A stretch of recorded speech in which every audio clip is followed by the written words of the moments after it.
오늘은 3월 14일 금요일입니다. 전형적인 부흥이라는 제목입니다.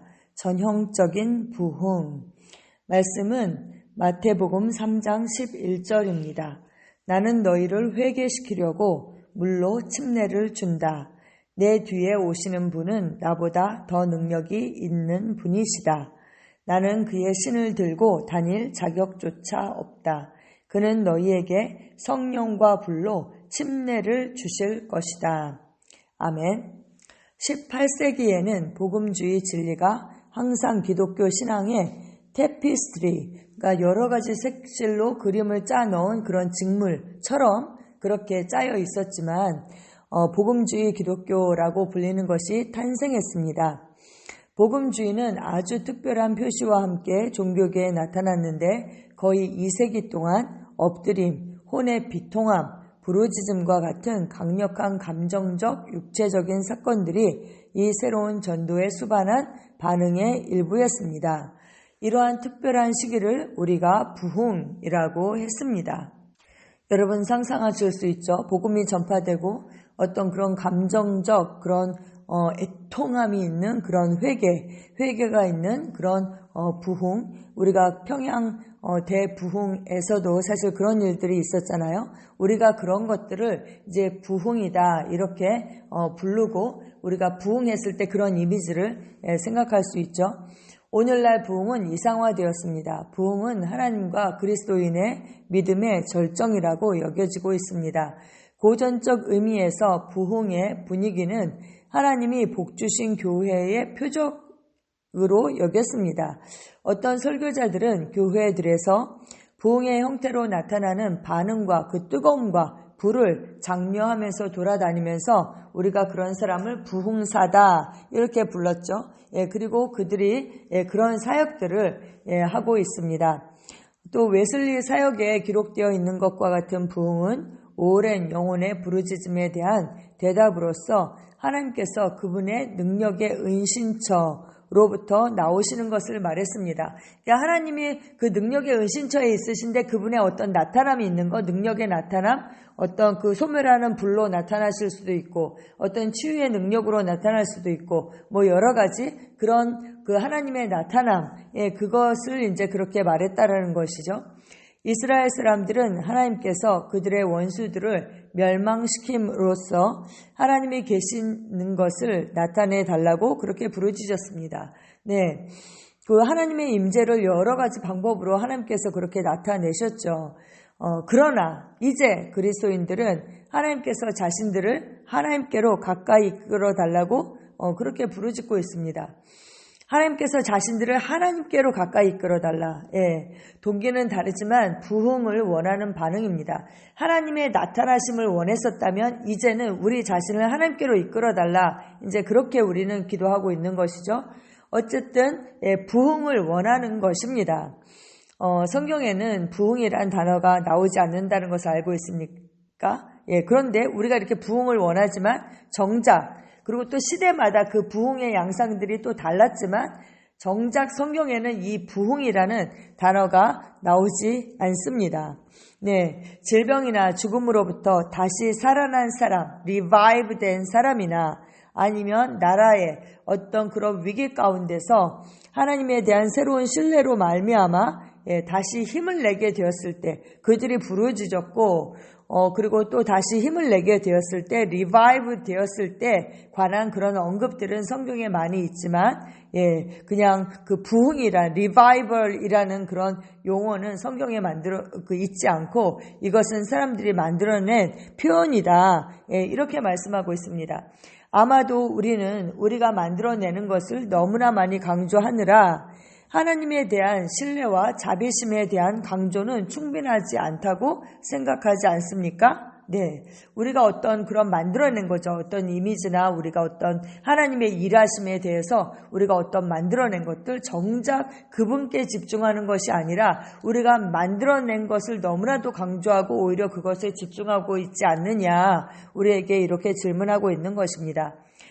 웨슬리, 또 휘필드, 또 에드워즈, 그 다음에 에번스, 이런 많은 역사적인 그런 그리스도인들, 또 그 부흥의 그런 시기에 있었던 그런 사람들의 그런 시대의 이야기들은 많은 사람들에게 그 그리움을 자아냅니다. 근데 그 시대에 대한 어떤 그리움, 이거는 이제 서양 이야기지만 우리 같은 경우에 뭐 평양 대부흥을 이제 우리가 꿈꾸면서 항상 뭐 행사 같은 거 하면 평양 대부흥. 이래서 그때의 어떤 그런 분위기나 아니면 어떤 그런 성령의 역사들이나 우리가 이런 것을 그때로 다시 돌아가야 된다. 그래서 그리움을 자아내고 그것에 대해서 우리가 이야기하죠. 그때 이야기들은 오늘도 반복해서 언급되고 있으며 진정한 하나님의 능력이 나타남을 갈망하는 기도는 늘어났습니다. 그러나 중보 기도에도 불구하고 20세기에 수십 년 동안 적어도 서구 국가에서 19세기의 부흥의 때와는 점점 더 달라진 것 같이 보입니다. 네, 그런 부흥은 다시 오지 않는 것처럼 그렇게 보이는 거죠. 부흥이 지체되는 이유는 대개는 그리스도인의 삶 속에 있는 부족함 때문이라고 여겨집니다. 정말 그럴듯한 고발입니다. 우리는 이 세상에 하나님의 부흥을 가져오는 하나님의 그런 도구가 되기를 원합니다. 네, 어떻게 우리가 그 부흥을 가져오는 하나님의 도구가 될 수 있을까요? 네, 여러분, 제가 이것을 볼 때 부흥이 무엇인가 다시 한번 생각하게 됐습니다. 전형적인 부흥, 역사 가운데 있었던 우리가 그런 리바이브된 그런 것들을 보면서 부흥이다 우리가 이렇게 얘기하는데 진정한 부흥이 무엇인가? 전도에서 그런 모인 숫자가 느는 것, 어떤 교회의 처치 멤버가 느는 것, 그것을 우리가 부흥이라고 부를까요? 물론 어떤 면에서는 영혼 구원을 통해서 하나님의 나라가 이제 확장을 되잖아요. 그 영혼 구원된 사람들 안에 하나님의 나라가 임하기 때문에 영혼 구원된 사람들이 많다면 하나님의 나라가 당연히 확장되는 것이죠. 여기에 참고 성경에 마태복음 3장 1절에서 17절 말씀이 있습니다. 이게 뭐예요? 침례 요한이 천국을 전파했다라는 그 내용입니다. 침례 요한이 어떻게 천국을 전파했습니까? 회개하라, 천국이 가까웠다. 이렇게 이제 회개를 촉구했고 천국이 가까이 왔다라고 그렇게 전파했죠. 네, 그렇습니다. 우리 안에 예수님께서 그 천국을 가져오셨습니다. 그 천국, Kingdom of God, 예수님이 가져오신 그 Kingdom of Heaven이 이미 우리 안에 임했죠. 그 나라가 우리 안에서 먼저 확장이 되고, 그러면 내 가족으로, 내 가정에서, 또 우리 교회에서, 내 세상에서, 내가 속한 세상으로 이 하나님의 나라가 확장이 되는 것입니다. 그런데 이 하나님의 나라는 뭐예요?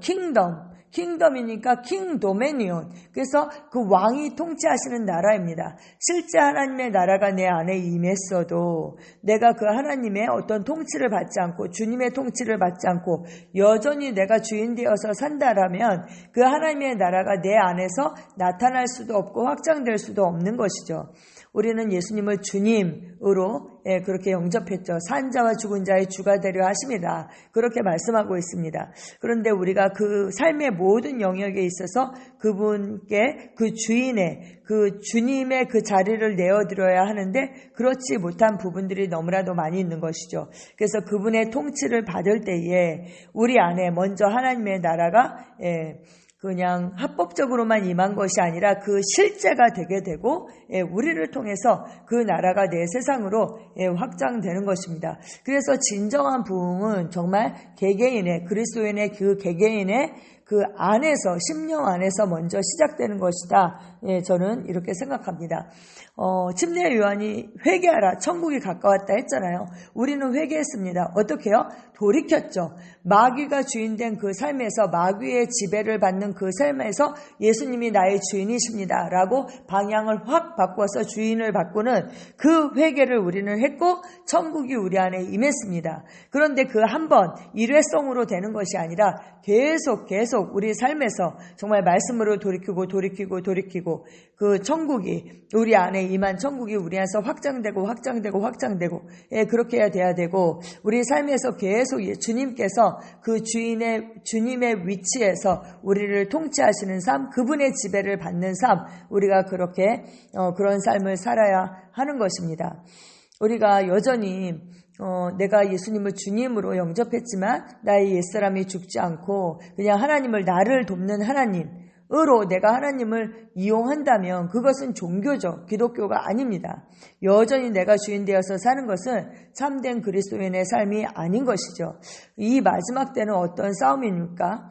누가 왕인가, 누가 주인인가, 누구를 섬길 것인가의 싸움이죠. 예, 우리는 그리스도를 주로 받았습니다. 우리는 그분의 통치를 받습니다. 그리고 우리 안에 임한 그 하나님의 나라가 우리 안에서 점점 확장되고 내 세상으로 확장됩니다. 예, 이 정말 부흥이 우리 심령 안에서 시작이 되고 우리를 통해서 확장됩니다. 이것이 진정한 부흥이 아닌가, 저는 그렇게 생각을 했습니다. 감정적으로 이렇게 비통해하고 애통해하고 부르짖고, 물론 이제 그런 것도 어떤 그 성령님의 터치에 의해서 우리가 그렇게 회개하는 것, 그것도 이제 부흥의 시작일 수 있지만 우리는 이미 말씀으로 돌이키고 주인을 바꾸는 그 회개를 했고, 그리고 천국이 우리 안에 임했습니다. 그래서 계속 지속적으로 말씀으로 돌이키는 그 회개가 우리 삶 가운데 늘 있고, 그리고 또 우리를 통하여서 그 천국이 확장됩니다. 아멘. 참된 그리스도인의 삶이란 정말 그리스도의 죽음과 연합하여서 침례를 받고, 그렇죠? 그래서 그 부활 생명과 연합하고, 그리스도가 성령님이 나를 통해서 사시는 것, 그분이 나를 통해서 나타나시는 것, 이것이 진정한 부흥이다. 이렇게 이런 생각을 했습니다. 오 주님, 주님의 그 부흥을 보내주시고 그 일을 내 안에서 시작하십시오. 네, 나를 통해서 성령님 하나님께서 정말 제한받지 않고 나타나시는 삶, 나를 통해 사시고 사역하시는 그 삶, 내 안에 하나님의 나라가 확장되고 내 세상에 지금 영향력을 미치고 내 세상으로 그 나라가 임하는 그 삶, 그 삶을 살게 하시니 감사합니다. 네, 우리가 하나님의 나라를 정말 확장하는 그 부흥의 그 하나님의 도구가 되게 하신 것을 감사드리며 예수님의 이름으로 기도합니다. 아멘.